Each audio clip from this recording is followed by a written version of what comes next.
Pernahkah kamu bertanya-tanya bagaimana setiap karakter bisa sampai ke sirkus digital? Kapan mereka tiba? Atau bahkan kronologi dari abstraksi mereka? Baiklah teman-teman, semua ini punya penjelasan dan cerita di baliknya. Mari kita mulai.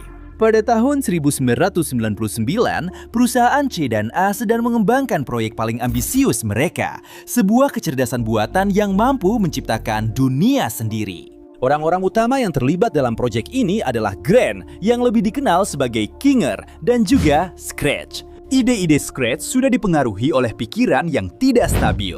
Pada tahun yang sama, yaitu tahun 1999, subjek uji coba pertama mulai masuk ke dalam sistem. Kinger, Queenie, Scratch, Spike, Ratty, Bisco, dan Wormo. Tidak sepenuhnya jelas apakah mereka semua adalah programmer pertama dari sirkus digital. Tapi satu hal yang sangat jelas bagi kami, kedatangan mereka tidak direncanakan.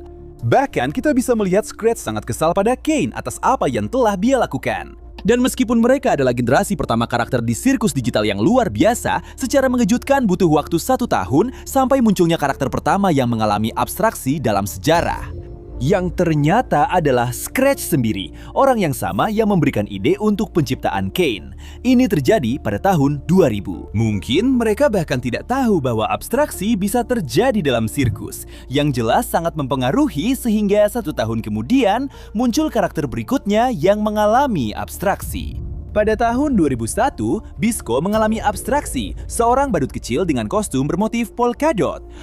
2 tahun kemudian, pada tahun 2003, Spike si dinosaurus ungu mengalami abstraksi. Hal yang sama terjadi pada Ratty di tahun 2005 dan Wormo di tahun 2006. Dan akhirnya, pada tahun 2007, salah satu karakter terpenting dalam serial ini mengalami abstraksi. Generasi pertama ini, Queenie, yang merupakan istri tercinta dari Kinger. Yang paling menyedihkan adalah Kinger berjanji kepada istrinya, Queenie, bahwa selama mereka bersama, Kinger tidak akan membiarkan apapun terjadi padanya. Tidak peduli apa yang terjadi, aku akan selalu. Dan sekarang kamu pergi ke ruang bawah tanah. Dia sendiri melihat saat Ken memasukkannya ke ruang bawah tanah, jadi Kinger pun sendirian. Yang mengejutkan adalah dia tidak mengalami abstraksi, meskipun dia sendirian selama 2 tahun berturut-turut. Kita tidak tahu apakah selama waktu itu dia menjalani petualangan bersama Ken atau apa yang sebenarnya dia lakukan. Namun kesendiriannya berakhir pada tahun 2009 dengan kedatangan Ragatha. Dan kedatangan Ragatha membuat kita sadar bahwa masih ada orang di fasilitas C dan A. Karena ketika Ragatha muncul di sirkus, dia berkata, "Teman-teman, bisakah kalian mendengarku? Bagaimana cara melepas ini?" Aku tidak tahu bagaimana cara melepas ini. Tidak diketahui apakah orang-orang yang dia ajak bicara itu adalah karakter berikutnya yang datang atau para peneliti yang ingin melanjutkan proyek sirkus digital. Pada tahun yang sama, kami juga kedatangan Kofmo dan si Siklop Merah Muda yang akan menjadi generasi kedua karakter di sirkus digital. Pada tahun 2010, si Siklop Merah Muda mengalami abstraksi karena alasan yang tidak diketahui. Sebenarnya, kita hampir tidak memiliki banyak informasi tentang karakter ini. Yang luar biasa adalah pada tahun yang sama muncul seorang karakter dengan pita oranye yang hanya bertahan 1 tahun di sirkus digital karena ia mengalami abstraksi pada tahun 2011.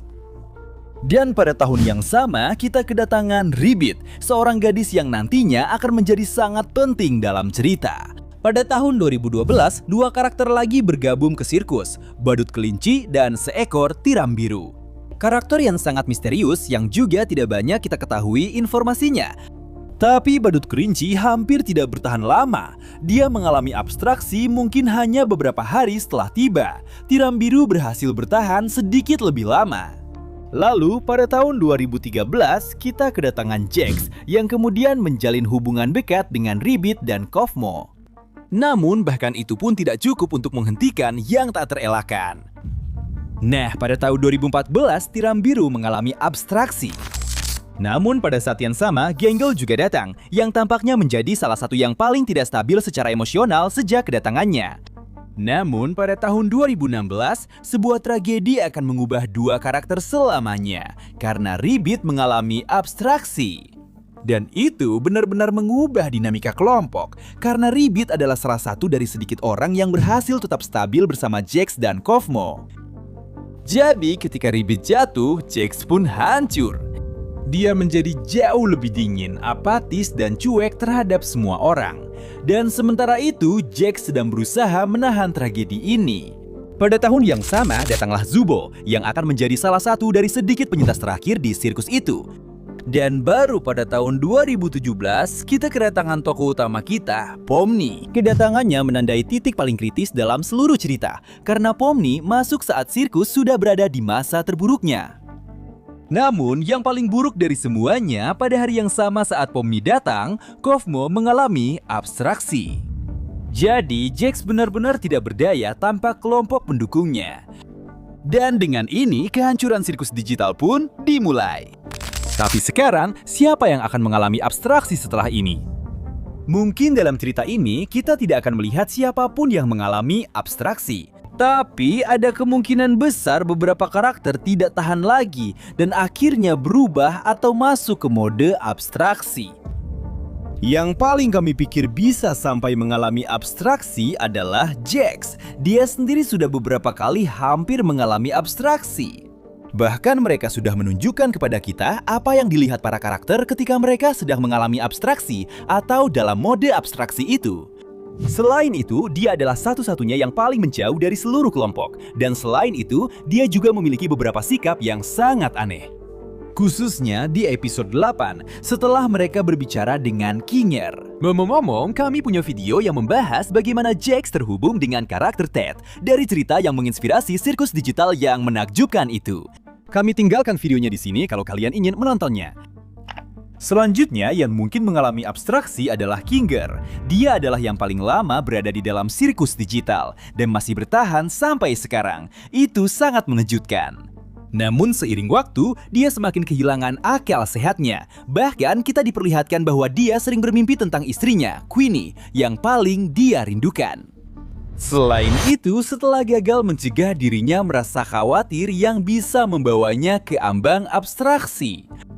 Orang berikutnya yang mungkin akan terabstraksi adalah Gangle. Dia adalah salah satu karakter yang paling tidak stabil secara emosional dan kapan saja pikirannya bisa menguasainya. Hal ini jika digabungkan dengan emosinya akan membawanya ke ambang abstraksi. Ragatha bisa saja terabstraksi karena dia adalah yang kedua paling lama berada di dalam sirkus. Dia telah berusaha menjadi ibu bagi semua orang, bahkan sepertinya dia ingin menyelamatkan mereka. Tapi bagi yang lain, mereka hanya melihatnya sebagai boneka kain biasa. Pada saat dia menyadari hal ini dan menerimanya, dia tidak akan lagi menemukan tujuan dalam hidupnya, yang kemungkinan besar akan membuatnya terabstraksi. Zubu mungkin akan terabstraksi karena Ken membuatnya menghidupkan kembali traumanya dengan cara terburuk yang mungkin. Hal ini benar-benar akan meninggalkan bekas padanya dan membuatnya terabstraksi. Yang terakhir terabstraksi mungkin adalah Pomni, karena dia adalah yang paling baru di sirkus digital. Sepertinya dia masih belum hancur seperti karakter-karakter lainnya. Terlihat bahwa dia semakin berani dengan setiap petualangan yang diberikan Ken kepada mereka. Namun mungkin saat dia menemukan sesuatu tentang sirkus yang tidak bisa dia terima, dia akan mencapai titik kecemasan di mana kita akan melihatnya terabstraksi. Baiklah teman-teman, bagaimana menurut kalian soal kronologi para karakter ini? Tentang bagaimana mereka sampai ke sirkus digital dan bagaimana mereka mulai terabstraksi? Apakah kalian punya karakter lain yang belum kami masukkan? Kami akan membaca komentar kalian.